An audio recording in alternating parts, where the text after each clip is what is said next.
یہودی تارکین وطن، یہ اصطلاح خاص طور پر اسرائیل سے باہر رہنے والی یہودی برادری کے لیے ہے۔ اگرچہ 17ویں عیسوی میں اسرائیل کا زوال دنیا بھر میں یہودیوں کے بکھرنے اور ظلم و ستم کا باعث بنا، اس قوم نے حیرت انگیز طور پر 1948 میں آزادی کا اعلان کیا۔ کلام پاک میں درج خدا کی پیشن گوئیوں کے لفظوں کی تکمیل کے طور پر دیکھا جا سکتا ہے۔ یہ راز یسوع کے مصلوب ہونے تک کی واقعات میں موجود ہے۔ خدا نے بائبل میں یسوع کے بیرونی کپڑوں اور کرتے کے بارے میں تفصیلی بیانات کی۔ آئے صرف بائبل پروگرام کے آج کے ایپیسوڈ میں مل کر اس کا جواب تلاش کرتے ہیں۔ یوحنا 19 باب اس کی 23 آیت۔ جب سپاہی یسوع کو مصلوب کر چکے تو اس کے کپڑے لے کر 4 حصے کیے، ہر سپاہی کے لیے ایک حصہ، اور اس کا کرتا بھی لیا۔ یہ کرتا بنا سلا ہوا تھا، اسی لیے انہوں نے آپس میں کہا کہ اسے پھاڑے نہیں بلکہ اس پر کوڑا ڈالے تاکہ معلوم ہو کہ کس کا نکلتا ہے۔ یہ اس لیے ہوا کہ وہ نوشتہ پورا ہوا جو کہتا ہے، انہوں نے میرے کپڑے بانٹے اور میری پوشاک پر کوڑا ڈالا۔ چنانچہ سپاہیوں نے ایسا ہی کیا۔ مسیح کو مصلوبیت کی جگہ پر لایا گیا اور اس کے سر پر کانٹوں کا تاج پہنایا گیا، اور اس کا پورا جسم خون سے بھرا ہوا تھا اور اسے مارا اور پیٹا گیا۔ وہاں رومی سپاہیوں نے یسوع کو مصلوب کیا اور بیرونی لباس کو انہوں نے یسوع کے کپڑے کو پورا تقسیم کیا اور اس کے لیے کوڑا ڈالا۔ یہ واقعات خدا کے عظیم منصوبے پر مشتمل ہے۔ یوحنا 19 اس کی 23 آیت۔ جب سپاہی یسوع کو مصلوب کر چکے تو اس کے کپڑے لے کر 4 حصے کیے، ہر سپاہی کے لیے ایک حصہ، اور اس کا کرتا بھی لیا۔ یہ کرتا بنا سلا ہوا تھا، اسی لیے انہوں نے آپس میں کہا کہ اسے پھاڑے نہیں بلکہ اس پر کوڑا ڈالے تاکہ معلوم ہو کہ کس کا نکلتا ہے۔ خدا نے یسوع کے بیرونی کپڑوں کے بارے میں تفصیلی بیان کیا ہے۔ اس کا جواب 17ویں عیسوی کے بعد اسرائیل کی ہسٹری میں موجود ہے۔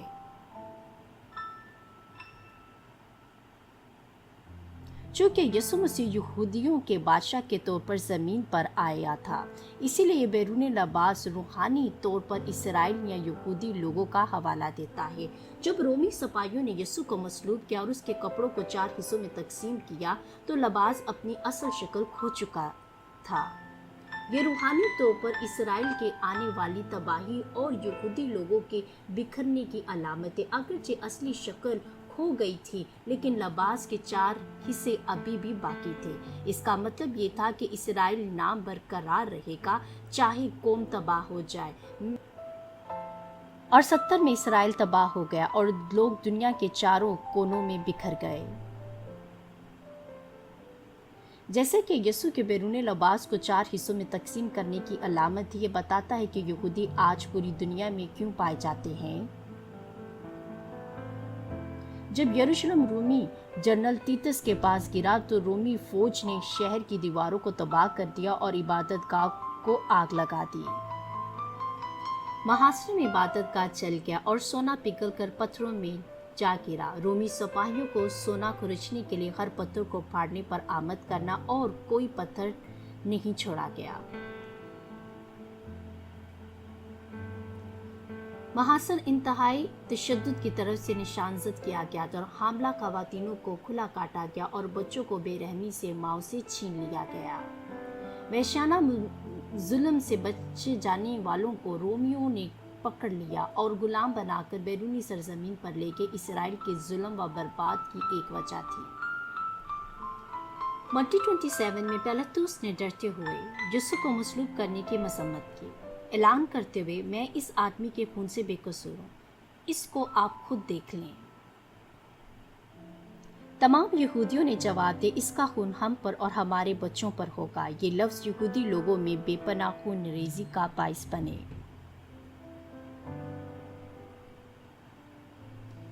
70 عیسوی میں جب یروشلم رومی فوج کے فیصلے میں جل گیا تو تقریباً 1.1 ملین یہودیوں کا قتل عام کیا گیا، اور دوسری جنگ عظیم کے دوران نازیوں کے ہاتھ تقریباً 6 ملین مارے گئے۔ انہوں نے یسوع کے کپڑے اتار کر بات کو پورا کیا، اس کا خون ہم پر اور ہمارے بچوں پر ہوگا۔ اس کے اثرات دوسری جنگ عظیم میں یہودی لوگوں کو قتل کرنے کی صورت میں نکلا۔ यूहन्ना उसको 19 बाब उसकी 23 का नसफ हमें बताता है,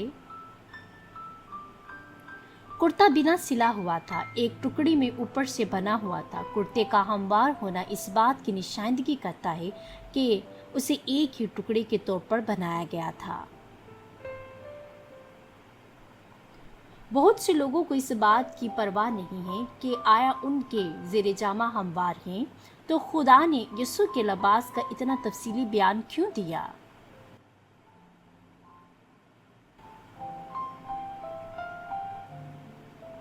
ये इस बात की निशानदगी करना था कि इसराइल एक खालिस कौम है जिसमें कोई मखलूत खून नहीं है। बाइबल आदम को बनीनो इंसान का बाप, इब्राहिम को ईमान का बाप और यकूब को इसराइल का बाप के तौर पर बताती है। इसराइल के बाप दादा के तौर पर, क्योंकि जैसा कि पैदाइश 35 बाप उसकी 10 से 11 में दर्ज है, यकूब से 12 कबीले निकले।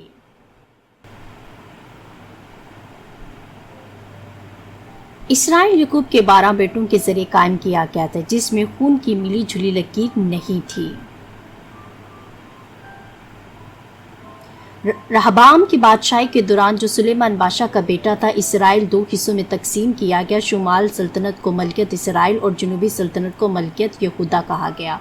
शुमाली सल्तनत ने गैर कौमों और गैर यहूदियों से शादी की और एक मखलूत नस्ल बन गई जिसे शामिल कहा जाता है। जनूबी यहूदियों ने बैलन अक़वामी शादियों से गुरेज करते हुए अपनी असली नस्ल के नस्बनामे को बरकरार रखा।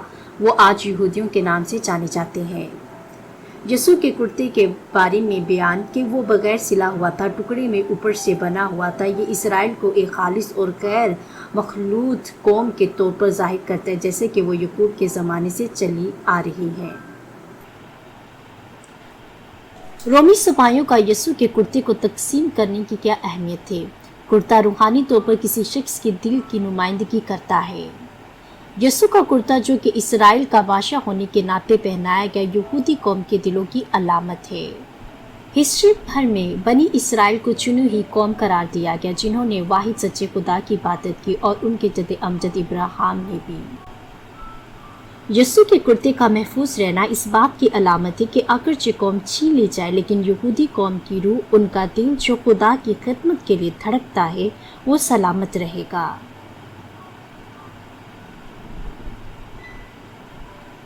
अगरचे इसराइल फना भी हो जाए, मगर बनी इसराइल की रूह और उनके दिलों में जो खुदा के लिए मोहब्बत है, वो गैरों के जरिए मिटाई नहीं जा सकती, जैसे कि कलाम मुक़द्दस में पेशनगोई की गई है।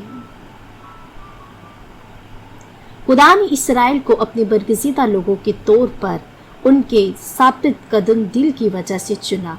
आखिरी वक्त की पेशनगोइयों को पूरा करने के लिए यीशु मसीह को भेजा। आज यहूदी लोग कानून की पैरवी के लिए गैर मुतज़लज़ल अज़्म को बरकरार रखते हैं। ये साबित कदमी इसराइल के बाप दादा यकूब से वरासत में मिली है। इसराइल 70 ईस्वी में तबाह कर दिया गया, लेकिन दुनिया को उस वक्त हैरान कर दिया जब 1948 में उसने बतौर रियासत इसराइल अपनी आज़ादी का ऐलान किया। आज़ादी के फौरी बाद इसराइल ने तेज़ी से तरक्की करते हुए एक जदीद कौम के तौर पर अपनी बेहतरी साबित की।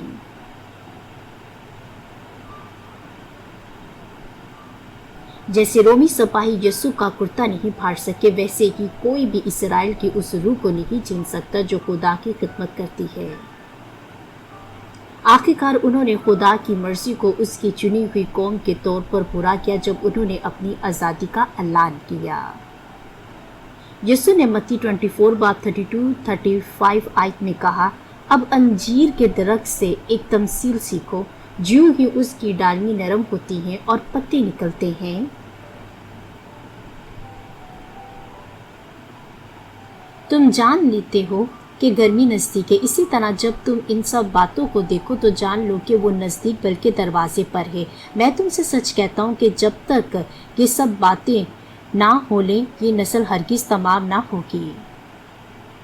ये यीशु का अपने शागिर्दों को उसकी आमद और आखिरी ज़माने के निशान बताने के जवाब में कलाम था, जिसमें गहरा रूहानी मतलब पोशीदा था।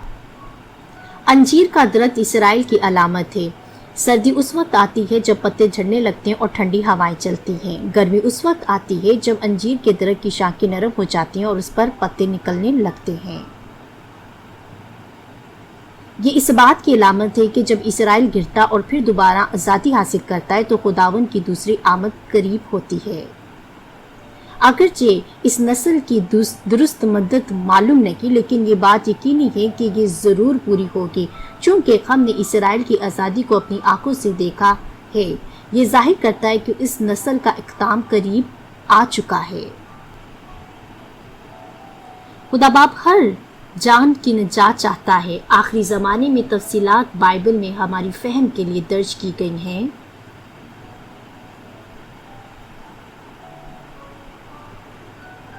जैसे हमने देखा कि इसराइल के बारे में की गई पेशन गोइयां यीशु की मसलूबियत के ज़रिए पूरी हुई, वैसे ही हम बाकी वादों पर भी भरोसा कर सकते हैं कि खुदावन की दूसरी आमद आसमान की बादशाह और जहन्नुम से मुतल्लक पेशन गोइयां भी इसी तरह पूरी होंगी। ये ज़रूरी है कि हम चौकन्ना रहें, तेल तैयार रखें और अपने आप को उस दुल्हन की तरह तैयार करें जो पुरएतमाद होकर कह सके, आ ए खुदावन यीशु। मैं आपके लिए दुआ करती हूँ। आसमानी बाप, हम आपकी मोहब्बत के लिए आपका शुक्र करते हैं। आपने हमारे निजात दहिंदे यीशु मसीह के ज़रिए इंसानों के लिए अपना इलाही मंसूबा पूरा किया। खुदावन तू हमारी रहनुमाई कर, ताकि जब तू आए तो हम तेरा अच्छे तरीके से इस्तकबाल कर सके। अपने तमाम वफादार लोगों को जो इस सच्चाई से रोशन किए गए हैं कि कुव्वत अता फरमा कि वो चौकन्ना रहें और यीशु मसीह की दुल्हन के तौर पर अपने आप को आरास्ता करने के लायक बना सकें। जब हम यीशु की मसलूबियत के दौरान पेशन गोइयों की तकमील पर गौर करते हैं तो आए हम ये पहचानें कि ये सच्चाइयाँ आज हमारी जिंदगियों में किस तरह ज़ाहिर होती हैं, ख़ास तौर पर इसराइल की आज़ादी के ज़रिए।